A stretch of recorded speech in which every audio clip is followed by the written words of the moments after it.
Welcome to Time Tunnel, where we find out what was making news in the past. I'm Daljit Dhaliwal in New York, and today we travel back to this day in 1972. Howard K. Smith and Harry Reisner had the news. Good evening from ABC News headquarters in Washington. I'm Howard K. Smith. This is Harry Reisner in Hong Kong. Hong Kong is probably the world's most attractive anachronism, and government and business here are betting billions of dollars that it's an anachronism the Chinese communists will allow to survive. Howard? These are tonight's headlines. A B-52 bomber crashes into a residential section of Orlando, Florida, killing all 7 crew members. In Vietnam, government troops retreat in the face of a major enemy offensive. Presidential hopeful George McGovern gets a boost in the Wisconsin primary with an endorsement from that state's senior senator. And United Mine Workers chief Tony Boyle is convicted of illegal use of his union's funds. Reports tonight from Jim Lewis on that B-52 crash in Florida, Ron Miller with a U.S. fighter squadron off the coast of Vietnam, Frank Reynolds on candidate Muskie's image problem among Wisconsin voters, Bill Zimmerman with a hopeful sign in the battle against rising food prices, Bill Gill with the champion Chinese ping pong team now on tour in Canada, and tonight's comment, a look at the impact on Taiwan of President Nixon's trip to China. The B-52 is one of the world's biggest airplanes, a mainstay of our heavy bomber force in Southeast Asia.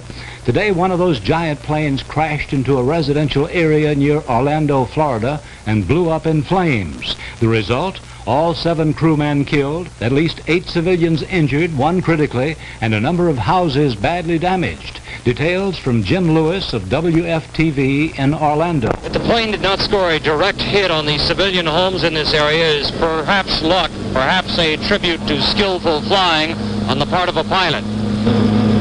Seconds after the pilot reported his onboard emergency, witnesses saw the mammoth bomber, its engine in flames, fly in low out of a bank of clouds. Suddenly, it seemed to them, the plane nosedived to Earth. The crash spread wreckage, flaming debris, and burning jet fuel over a wide area. More than half a dozen homes were set afire. 4 were gutted. But despite the injuries to 8 residents, there were, miraculously, no civilian deaths. Donald Spar was sitting in his living room when he heard the engines of the B-52 a bit louder than usual. He remembers thinking, they're really coming in low this time, then heard the crash and saw a sheet of flames envelop the front of his home.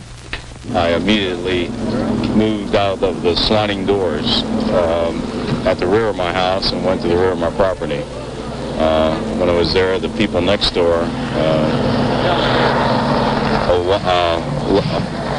a mother, 2 girls, and a boy were trapped in the back of their yard. A neighbor jumped the fence, and the 2 of us broke down the back of the fence in order to get them out. The little girl was hurt. I think she was burned, and they were taken to the hospital. According to the Air Force, there were no nuclear weapons aboard the B-52. Of the injured civilians, most were children. One, 10-year-old Anthony Ellington, was rushed by the Air Force to the Brooke Hospital Burn Center in San Antonio. Jim Lewis, WFTV News, Orlando, Florida.